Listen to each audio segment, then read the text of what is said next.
एक्सएनडिपिनि जेंनाखौ सुफुंनो थाखाय हाग्रामा महिलारिया दुर्गा दासनि जायगायाव एक्सएनडिपिखौ होनांगौमोन आरो प्रमद बर'आबो एक्सएनडिपिनि जेंनाखौ सुफुंनो थाखाय क'क्राझार समष्टिनि राजन नार्जारिनि जायगायाव एक्सएनडिपिखौ होयोबा मोजां जागौमोन। সম্পৰ্কটো কেনেকৈ বেয়া হ'ব ভাই? ব্যক্তিগত পলিটিক্স বেলেগ বস্তু। তুমি মোক পলিটিক্সত স্পেয়াৰ কৰিবা নে মই তোমাক কৰিম? মই হেৰি যাম আহোমবিলাকে পূজা কৰোঁতে তুলসী পাত নিদিয়ে হে চিংকৰা বুলি কয়। এইটো কেঞ্চাৰ প্লান্টটো যিটো এতিয়া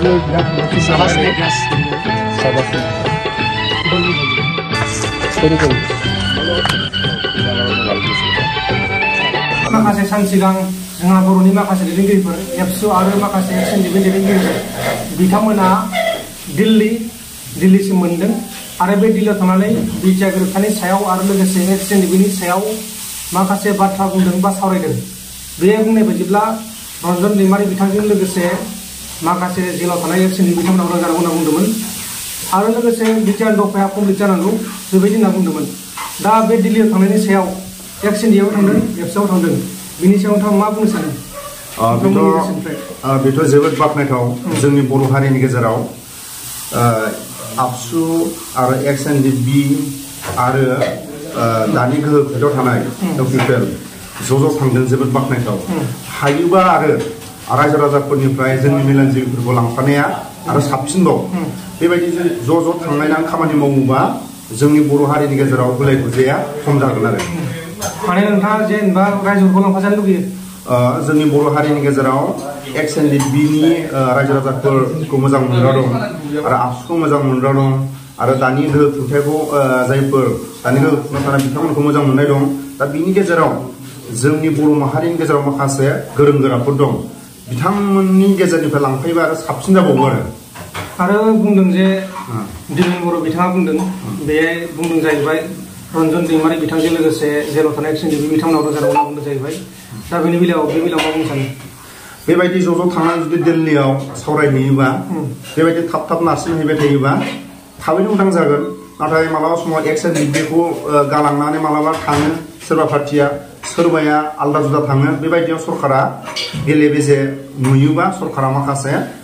समखौ माने बारहोलांबाय थायो। जुदि बर' हारिनि मोनफ्रोमबो आफादा जुदि बर'नि जेंनानि थाखाय जुदि ज' थांनानै दिल्लीयाव गुवाहाटियाव फैनानै जुदि सोरबा गेदेरमा दैदेनगिरिफोरखौ दानि बिजेपि सरकारनि गोहो खुंथायाव जायफोर दं गेदेरमा बिथांमोनखौ जुदि बर'नि मोनफ्रोम दल संगठना ज' थांबाथ' बे थाबैनो जागोन। आरो मोनसे बाथ्रा जे बुंदों एक्सएनडिपिनि अनगा गुबुन बिएलटिफोरा सिगांनि समाव बै समाव थाबैनो गदों। बै समाव माने बिदि आसाम सरकारजोंसो रायज्लायदोंमोन, बांसिन ओजों गोजौ बारा रायज्लायखौ होनना बुंदों। दा बिथांमोना दा दिल्लीयाव थांदों, बिथांमोना आसाम सरकारजों रायज्लायबा जायामोन नामा? दा मा जाहैबाय, बिएलटिनि एकर्डजोंनो BPF पार्टि उदारदों। BPF पार्टिया रायजो राजाफोरनि मोनफ्रोमबो दल संगठननि हेफाजाब मददखौ लानानै जायफोर BPFनिफ्राय थांनानै MLA MCL जादों, सोरबा हाग्रामा महिलारिखौनो होन, सोरबा BPF पार्टिनिफ्राय मिनिस्टार जानाय,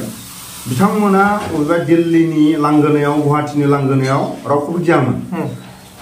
बुंनांगौखौ बुंनांगौ, गाज्रि मोनबा गाज्रि मोनथों, बिथांमोना माने एकदम बुङोमोन आरो। माने मा जाहैबाय, जि बुस्थुखौ टेबोलाव सरकारनि टेबोलाव बुंनायजोंसो माखासे खामानिया जाबोयो। दा नोंथां बुंनाय बायदिब्ला माने बेखिनिया माने आसाम सरकारजों रायज्लायबा जाया आरोना नोंथां बायदिब्ला दानि आथिखालाव एक्सएनडिपिनि केसफोरा आसाम सरकारजों रायज्लायनांगौआ ना मा होनो? मानो होनबा आसाम सरकारनि केसखौ आसामावनो जानायखौ आसामनि गेदेरमा दैदेनगिरिफ्रा जुदि बयबो एक्सएनडिपिफोरखौ बिथांमोननि केसखौ जेरै मैयाना दाखालि बुंदों हेमन्त बिश्व शर्मा सारा आलफाखौ बिथांमोनखौ हाथियार हमग्रा उदखारि बुंबाथाय दुखु मोनो। दा जोंनि बर' लिडारफ्रा एक्सएनडिपिफोरखौ मानसि गावथारग्रा मानसि बुग्रा होननानै बुङोबा गाज्रि मोनग्रा दंना गैया? बेबायदि बुंनो हाग्रा बर'नि गेजेराव दंना गैया? सोरबा बिएलटिआ उदखारिङो नामा? सोरबा एनडिएफबिआ उदखारिङो नामा? बेफोरखौ जोंनि बर' हारिनि गेजेराव दैदेनगिरिफ्रा दिनै उदखारि होननानैसो दिनै माखासे रायजो राजाफोरनि गेजेराव बुंनानैसो होयो दा हेमन्तनि बुंनायाथ' थिगानो दा जेनेबा नोंथाङा बुंनो सानो जेनेबा जोंनि बर'खौ माखासे जोंनि बर'फ्रानो खालि होनना बुङो बे गोरोन्थि नामा जथेस्थ' मानो होनोबा जेब्ला गावनि गथ' गथायखौ स्कुलाव थांनो थिननायाव मालाबा बिमा बिफानि खोथा खोनासङाबा नों मालाबा खिथुआव फंसेबाबो जेम बुजुमनानै गथ'खौ स्कुलाव थिनहरो नङा होमबा मालाबा रायनानै दा हारिनि सोमावसारनायाव आरो गुबुन हारिनिफ्राय उदां जानो थाखाय सरकारनिफ्राय उदां जानो थाखाय दं मालाबा होसो जानायाव नों मालाबा लावथि खुबैनानै मालाबा सोरखौबा नोङो जोख्लायनानै खारनो गोनां जागोन बे जोख्लायनाय बा लावथि खुबैनायाव सोरनिबा मोदोमाव नाङोबा दोलानो हागौ मालाबा जोनाय समाव सोरबा गोलैना थानो हागौ बेफोराव नोङो गावनि जिउखौ बासायनो थाखाय आखायाव हाथियार हमनानै गावनि हारिखौ आरो गावनि जिउखौ प्रटेक्सन खालामनो फैनायाव मालाबा समाव एक्सिडेन्ट जायो दा बेबायदि समाव हारिनि सोबख'जानाय आरो गावनि जिउखौ आरो गुबुन गुबुन जायगायाव थानानै सोमावसारनाय समाव जानो लोंनो नांगौ बेबायदि समाव आखायाव हाथियार हमग्रा बा हारिनि थाखाय सोमावसारग्रा बिथांमोनखौ जुदि बेखारि होननानै बुङोबा बेनिफ्राय देरसिन मा दं लाजिनांथाव आरो बिगियारियानो जा बुंजायो दा जोबथारनायाव मोनसेल' कुइसन बेनो जाहैबाय दाथ' इलेक्सन फैगासिनो दङ बेनि बिसायखौ नै मास मोनसेसो दंबावो गेजेराव बेहाय नोंथांमोननिफ्राय एक्सन बिनिफ्राय बिजाथि जानायखौ लुबैयोमोन नामा नोंथांमोना मानो होनोबा दा सानै उदालगुरि दरं मोनसे नङा होमबा ओमफ्राय क'क्राझार समस्ति बे सानैनि बिथोराव XNDFनिफ्राय BPF पार्टियाबो सासे होनो हायोमोन आरो UPPLनिफ्रायबो सासे होनो हायोमोन मानो होनोबा जेब्ला बिएलटिनि एफर्टजोंनो BTCFफ्रा जाना फैबाय नङा होमबा बे समाव साफ्रोमबो MLA MCLA सोरबा MPआ BPF पार्टिनि माबायाव बिथांमोननि नाजासोमनायाव जायफोर एक्सपेक्टेडफोरनि केसा BPF पार्टिनिफ्रायनो जाय मानसिया MP जादों जाय मानसिया MCLA MLA जादों बिथांमोना बांसिनै बेल्टिमोन बांसिनै खस्थ' मोननायमोन मानो होनबा बेल्टिफोराबो बर' गामि गामि बर'नि जेंनाफोरनि मोनफ्रोमबो जनजातिफोरनि गेजेर गेजेर थानानै बिथांमोना आखायाव हाथियार हमनानै सोमावसारदोंमोन नङा होमबा सोरबा गुबुन हारिनि न'आवबो ओंखाम जादों सोरबा गुबुन हारियाबो बेल्टिफोरखौ बासायदों निफ्राय जोंनि बर' हारिफ्रा बासायदों दा बेबायदि जेंनायाव मा जायो बिथांमोना मोनफ्रोमबो बेल्टिनि केस आरो माखासे खामानिफ्रा बिथांमोना गावसोरनि नाजासोमनायाव सोरबा MP जाबाय सोरबा MLA जाबाय बेफोराव माने बिथांमोननि खामानिया थाबै जादों दा बिनि थाखायनो XNDFआबो सासे जुदि MP मोनोमोनबा XNDFनि जेंनाखौ रायजो राजाफोरनि जेंनाखौ मानो होनबा XNDFफ्रा जेब्ला हाथियार हमनानै सोमावसारदोंमोन बेबायदि समाव गुबुन हारिफोरनाव थाखुमाबोदों जोंनि बर' हारिफ्रा दोनखुमाबोदों दा बेफोरनि माखासे आरो जायफोर केस गोनां बिथांमोननि केसखौ सुस्रांनो थाखाय सासेबाबो BPF पार्टिनिफ्राय नांगौमोन आरो UPPL पार्टिनिफ्राय सासेबाबो नांगौमोन नङा होमबा दा जों दिनै नुदों दिनै राजु नार्जारिखौ क'क्राझाराव होयोबा BPF पार्टिया देरहानाया सियर BPF पार्टिया माने उइनार लाखानाया मोजां BPF पार्टियाव आरो पृथ्वी राज होयोबा बिथांखौ जों दिनै बुङोबा गाज्रि मोननो हागौ बिथाङाथ' म्यानमारनिफ्राय फैनानै म्यानमाराव थांनानै एसे गिदिर आफादखौ लाना फैदों दा मालाबा समाव डिआर नाब्ला सारखौनो नायफैदों ना मा नामोन बियो एम्बाथावनो नायफैदों ना XNDFफोरनि जोबथेसालियाव थानायखौ नायफैदों बिथाङाथ' माखासे बुंनो हानाय पावार दं नङा होमबा म्यानमारनिफ्राय बिथाङा लाना फैदों मिडिएटर जानानै गेजेरनि मानसि जानानै बिथाङाथ' माखासे जोबथेसालियाव थानायफोरखौ भुटानाव थानायफोरखौ जायफोर जेलाव दं बिथांमोन खबर लानो हायोमोन अब्ला दिनै बिथाङा बेसेबां खामानि मावगोन बेखौ रायजो राजाफ्रा नाहरगासिनो दं मा नोंथाङा मिथिबाय जेनेबा UPPL राजु नार्जारि फैबाय जेनखाबाय होनना मिथिबाय नोंथाङा UPPLजों राजु नार्जारिल' नङा UPPLजों BJP दङ GSPबो दङ मा बुंनो सानो दिनैनि समाव हारसिंल' दिनैनि समाव माने मा जाहैबाय सोरबा BJP सोरबा कंग्रेस बेबायदिखौ दिनै नागिरला लिडारखौसो नागिरो जाय लिडारजों साखाथियाव थानानै मोजां गाज्रि सावरायनो हानाय जाय मानसिया रायजो राजाफोरनि दुखु दाहाफोरखौ मावनो हानाय बे लिडारखौसो नागिरो राजु नार्जारियाथ' आबसुनि सोमावसारनायाव बर' गामिफोरखौ मोनबेसे गामियाव थांनानै बियो आबसुनि सोमावसारनायाव जायफोर प्राइमारिनि आनसलिकनि बुहुत खस्थ' लाबोदों आबसुनि जायफोर प्राइमारिनि लिडारानो होन डिस्ट्रिक्टनि लिडारानो होन अबेबा जायफोर आबसुनि जायफोर लिड लानाय बिथांमोना एकदम थाबायनानै मालाबा समाव बे समावथ' मबाइलबो गैयामोन बे समाव खस्थ' खालायनानै गाबोन आन्दालन दं गुवाहाटियाव दिल्लीयाव उमुगाव होननानै बे समाव आबसुनि बहुद गेदेरमा दैदेनग्रा खस्थ' खालायदोंमोन बिथांमोनखौ होयोबाथ' मोजां नाथाय राजु नार्जारियाथ' जों नुदों बिथाङाबो आबसुनि समाव सारनायाव बाहागो लादों नाथाय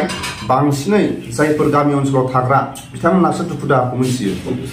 आरो मोनसे बाथ्रा बेरखाङो बेहाय बे बाथ्रायानो जाहैबाय जोंनि बर'फोरा गुबुन हारिनो भट होनो नागिरा दा प्रिथिबि जानाय देब मेस होनाय सोर बिलाइ बबेनि बिलाइ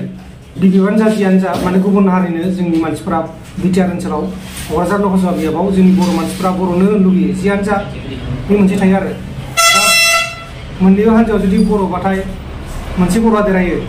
जेरै दा थांनाय इलेक्सनफोराव जादों मोननैबो बर'मोन सासे उल्खावग्रा ब्रह्ममोन सासे प्रमद रानी ब्रह्ममोन दा सानैबो देरहायासै गुबुन हारिया देरहाबाय मानि थाखाय जोंनि बर'नि भटआ रानजाबाय बिदि जादों दा नोंथाङा बुंनो सानो बेनि सायाव दा देब मेसआ बर' नङा दा बर' जेराव बर'खौ लुगैदों दा होमबा माया देरहागोन बर' मानसिफ्राथ' बर'नो भट होगोन राजु नार्जारिया देरहागोन ना जाना दं दा बर'आ जुदि बर'नो भट होयोबाथाय पार्टि गमालासिनो दा क'क्राझार समस्ति एमपि खथाया ट्राइबेलनि अब्ला दिनै सोरबा गुबुन ट्राइबेल नङै मानसिखौ जोंनि BPF बा जोंनि UPPL मोननै हान्जा बर'नि नङा होमबा दिनै सोरखौबा लानानै खर' सानांगौ जेबोआनो गैया नङा होमबा दिनै केन्डिडेटआनो ट्राइबेल नङाबानो जानो मोनखाया अब्ला मानो खर' सादों नङा होमबा खर' सानो दखानानो गैया दा जोङो जाय मानसिफ्रा सोरबा बै म्यानमाराव थांनानै सासेया मा नाममोन बियो बेथ' बे जाबाय दा जोंनि बर'फोरनि जायगायाव 10 बोसोर गुबुन हारिया सोलिबाय दा एबार चान्स मोनदों बर'आ जानांगौ होननानै अब्ला प्रिथिबि नारायण देब मेसआ जेनखानाय बायदि आरो जेनेबा मानसिफोर बुंनाय बायदिब्ला बे आंनि बाथ्रा बुंनाय नङा मानसिफ्रा बुंदों कमेन्टफोराव नुयो जों फेसबुकफोराव इउटुबावथ' बारा मानसिफ्रा बिदि माबा एफाग्राब फेरार खालामा कमेन्टफोरखौ खिन्थु फेसबुकावबाथाय बांसिन नुनो मोनो जे प्रिथिबि नारायण देब मेसखौ बियोबाथाय बे जेनखानाय मानोना एबारसो जों चान्स मोनदों बर'खौ बिदि खालामनो दा बेखायनो माने राजु नार्जारिखौ दा बिसोर होदोंबा बे देरहागोन बायदि होननानै मानसिफ्रा बुंदों दा मा बुंनो सानो बे माने गोबाव जाबाय ना 10 बोसोर गुबुन हारिया सालायगासिनो दङ क'क्राझारखौ दा एबारसो फार्स्ट टाइम चान्स मोनदों नब कुमारनिफ्राय बाहेरा जानो 10 बोसोरा मालाया सोबख'दों बा गादबदों होननाय माखासे फावथिनाया MLA फोरनाव थायो आरो माखासे MLA नङा माने ससियेल मिडियायाव सालायगासिनो दं दा बेखौनो दा राजनितिकआव माखासे फावथिनाया थायो दा मोनफ्रोमबो रायजो राजाफोरनि गेजेराव थानानै MCLA निफ्राय लानानै मिनिस्टारखौनो होन सोरबा MLA खौनो होन नङा होमबा बिसोरनि फावथिनाया बांसिन जेब्ला इलेक्सन फैयो बिथांमोना गाबनानै खुलुमनानै रायजो राजाफोरनि गेजेराव नङै खोथाखौ बुंनानै फावथिनाखौ सोर बांसिन गेलेयो दा मा जाहैबाय सोरबा माबाया नबसरनिया जेरैबायदि बे माखासे फावथिना बर'आ ट्राइबेलनि सार्टिफिकेटखौ लानानै बियो माखासे खुगाजोंनो फावथिना खालायनानै बर'खौ सोबख'दों ना सोबख'वाखै जोंनि ट्राइबेलनि लिडार बा बर' लिडारफ्रा बिथांमोनखौ लामा दिन्थियामोनबा जाय एलेकायाव बाव नेवलाय थायो बेयाव जिबौ थायो जायहा बारि बागान बेसो मिथियो बेयाव जिबौ दं बारि बागानाव जिबौखौ नुखानानै जुदि नोङो जिबौ बारियाव जुदि नोङो सोरबा गथ' मानसिखौ जुदि नोङो गय खननो थोनोबा बे सौजाखागोन सोरनिबा बारि बागानाव जुदि नोङो माबा मोनसे मैगं थाइगं नागिरनो जुदि बारियाव थोनहरोबा जिबौ बारियाव बे जिबौ सौजाखागोन नङा होमबा दा बे बर' लिडारफोरनिनो माखासे गोरोन्थि दा जों बेखौ बुंना जेबो लाबानो गैया फावथिनाया बांसिन बर' हारिनि गेजेराव सोर गेलेयो MCLAफ्रा बर' MLAफ्रा बर'नि जायफोर MPफ्रा माने बांसिन फावथिना गेलेयो दा बिनि थाखायनो आङो जोबथारनायाव एसे बे भिडिअनि फुटेजाव नुदों उकिल गगैया रायनांगौ टाइमाव रायो लोगो जानांगौ टाइमाव जायो दा जोंनि बर' MLA MCLA बर'नि दैदेनगिरिफ्रा हागोन हाया बिदि जोंनियाव नुदों दा जेनेबा कसमितआव रायो फेरेंगाजों आग्रामाजों दाख्लै लोगो मोनलायनाय खाथि आरो प्रमदजों आग्रामाजों हिंसा लानाय दङ गावसोर मा रायलायलायबाय थायो ससियेल मिडियायाव बेबायदिखौ जों नुदों आरो दा बे सिगांनि बाथ्रा दानि बाथ्राया दा हारसाफोरना आलादाखा दा जेना दला लोगोफोर दा जाय देरहाया बेखौथ' उनाव बेखौ आं बुंगोन बे रायजो राजाफोरनि नाजानायाव हाग्रामाजों फेरेंगाजों लोगो मोनैया रायजो राजाफोरनि नाजानायाव दा रायजो राजाफ्रा सांग्रां जानांगौ ओइदिनखालि रायजो राजाफोरनि खावलायनायाव हाग्रामायाव फैनांगौ प्रमदाबो फैनांगौ बेबायदि खालायनो हाथारनांगोन रायजो राजाफ्रा आरो आं मोनसे फट'खौ देखायनो सानो बेबायदि जाबाथाय बिराद मोजां जागोन आरो हाग्रामाजों प्रमदजों रन्जन दैमा थानाय साइडआव आं फट'खौ देखायनि खनसे देखायसिगोन नोंथां बेखौ नायबाय बिदि जानायखौ जों लुगैयो आरो खौसेखौ लुगैयो बयबो दा बेखौ नायग्रोनो ओमफ्राय भिडिअखौ फोजोबनोसै दे ओमफ्राय जाहैबाय इलेक्सन बिनि सायावथ' जों मोजाङै मिथिला सोरदेराखै सोर मागोन मानोना जोंनियाव बर'खौ लुगैदों आरो दा जुदि BPF-आबो हारसा बायदि लुगैबा सोरखौबा होनाय होया बा खोथा खिन्थु आङो सानसेबाबो आङो XNDB बा NDFBआव आङो जेब्ला आफादाव थाबोदोंमोन बिनि थाखायनो आं बुङो BPF पार्टिनिफ्रायबो हायोबा दुर्गा दासनि जायगायाव XNDBखौ होनांगौ आरो राजु नार्जारिनि जायगायाव सासे XNDBनि दैदेनगिरिखौ होनांगौमोन होमबा दिनै मा हाग्रामायाबो XNDBनि जेंनाखौ मा मावजानो लुगैयाखै नामा प्रमद बर'आबो लुगैयाखै नामा बिनि थाखायनो सासेबाबो होनांगौमोन बेखौ आं खावलायो नोंथाङा खोनाखाबाय जानांगौ नै लास्टआव नैबे फट'खौ नायदो बे फट'खौनो बुंदोंमोन आङो नैबेनो बेहाय हाग्रामाजों आरो प्रमदजों हेन्डसेक लालायलायदों आरो खाथियाव नैबे बिथां सारा दङ रन्जन दैमारि सार नायबानो जाबाय अब्ला भिडिअखौ फोजोबनोसै लोगोफोर माबायदि मोनखो खोन्थाहरबानो जाबाय कमेन्ट बक्सआव दा बेनिमोन जों गावजों गाव जों रावबो राजखान्थिनि हान्जा मानसि नङा दै नोंथांमोना सोरबा साननो हागौ नै BPFनि मानोना जोंना रायलायनाया सासेना BPFनि बायदि जादों सासेना BPFनि बायदि जादों दा मानोना बेखौ नोंथांमोना जेबो सिरियास लानाङा बे मोनसे ओरैनो जों रायलायनायसै आरोना मानोना इलेक्सन फैगासिनो दङ दा नोंथांमोना बेखौ जेबो गोसोआव लानाङा सम आङो आंनि चेनेलाव आं बुंलांबाय थागोन मानो होनोबा हाग्रामायाबो XNDBखौ चान्स होनांगोन सोरबा प्रमदाबो होनांगोन अब्लासो जेंनाखौ मावनो हालांगोन जेरै बिलटिफ्रा MLA MCLA सोरबा MPआ बिलटिनिफ्राय जानायखायसो बिलटिनि जेंनाफोरखौ सुफुंनो हादों दा NDFBनि जेंनाखौ सुफुंनांगौबा रायजो राजाफोरनि जेंनाखौ सुफुंनांगौबा नांगोन दा जेरै सिगां बिलटिफोरनिफ्राय बिश्वजित दैमारि आरो गोबां दङ चन्दन खाम्फा बिथांमोना सब दैदेनगिरि दा NDFBनिफ्राय सोर दङ फैलाव बेबोथ' सरकाराव गैया फैलाव दं सासे ओमफ्राय बिसावरायग्रा दं सासे फेरेंगा दं सासे MLA नङा बिसोरथ' MCLA सानै दं कबिन्द आरो बड'सा भुपेन बेथ' बेमारजोंनो माने गोदोसोनानै दं बिथांखौथ' माने बेमारजों जेरैबायदि गोदोसोना मालाबा समाव बेंगालरनो मालाबा समाव चेन्नाइनो बेबायदि थांबाय थानायाव बिथांनि खामानि मावनो जि माखासे आसा थानायखौ जों नुदों आरो बुंगौमोन बड'साया खिन्थु गावनि देहानि थाखाय जोबोद बिथाङा जोंनि सिनियर आरो जोंनि लोगो थानायमोन भुटानावबो आरो माखासे हायेनावबो बिथाङाथ' माने गोरों मानसिमोन नाथाय बिथाङा बेमारजोंनो नाख्रेबजानानै दं आरो दा फंसे बाथ्राया बेनोल' XNDBनि जेंनाखौ सुस्रांनो थाखाय XNDBखौनो नांगोन गुबुना नों आङो हाया बिसोरनि जेंनाखौ गावसोरसो बुजिगोन दा बिथांमोना बुजिगोन बिथांमोननि जेंनाया माबायदि सोरबा गावनि गथ' गथायखौ नुवाखै सोरनिबा न'खरनि बिमा बिफा बुथारजादों दा बे बाथ्राखौ बुंबाय थाबा भिडिअआ लावगोन दा बेखौ नोंथांमोना बुजिखानांगौ XNDBनि जेंना दासिम सुस्रांजायाखै जायफोरा XNDBनि मुङाव फैसा जादों बे माखासेया नंखायखा बेखौथ' मानसिफ्रा मिथिखायो जायबा अरिजिनेल XNDB बिथांमोना मोजाङै फैसाखौ मोनजायाखै दासिमबो आरो प्रुफ नांगौबा फै जों देखायगोन जाबाय बाय